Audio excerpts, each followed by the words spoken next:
Assalomu alaykum. Hurmatli YouTube kuzatuvchilari, konteyner profillaridan tom navbat qilish xizmati. Hozirgi ishimiz Qashqadaryo viloyati Chiroq tumanida bo'lyapti. Xalq hashar yo'li bilan qabristonga navbat qilishyapti ekan. Bu obyektimiz 34 ga 12,5 bo'lyapti. Ko'prikga lazik 100% konteyner profildan kraskalangan holatda shoda qotish jarayoni ketyapti mana.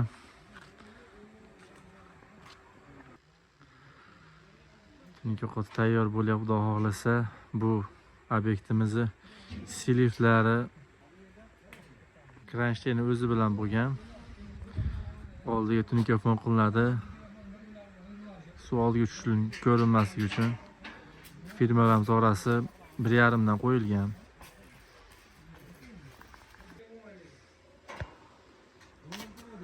Bu holasa tunuka qotirish jarayonini ham bitgan holatini ham olamiz. Ko'rib turibsizlar. Tepadan ko'rinishini ham olamiz hozir. Yuqoridan ko'rinishi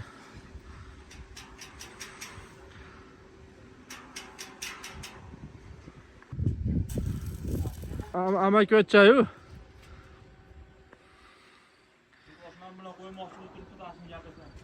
Bo'lmaydi. Ha, mana ko'prikga lazik qizil rangga bo'yalgan tayyor.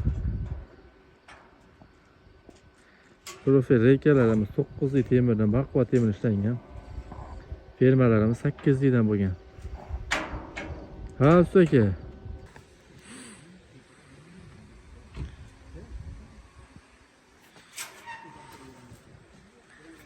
Ha, kransheyni tayyor o'zidan chiqarilgan.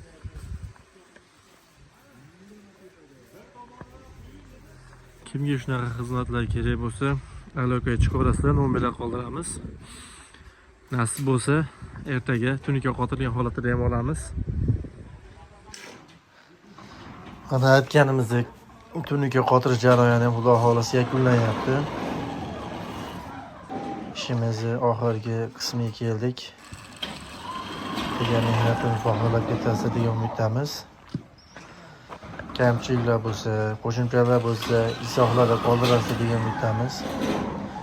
Kimga shunday xizmatlar bo'lsa, aloqaga chiqaverasizlar. Xizmatimiz O'zbekiston bo'ylab.